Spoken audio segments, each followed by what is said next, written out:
Вы можете выбрать, кто из вас первый будет отвечать. Никто. Я готов. Ну, пожалуйста, ответьте, кто Что ты готов. забрал, блядь? Дай сюда. Дмитрий, вы готовы? Нет.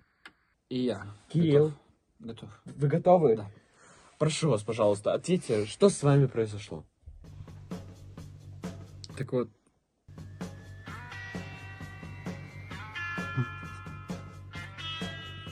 Кирилл, я прошу вас, пожалуйста, не нужно молчать. Да, я тоже понимаю. Но вы понимаете, что вы уже в безопасности. Да, я просто не люблю съемки.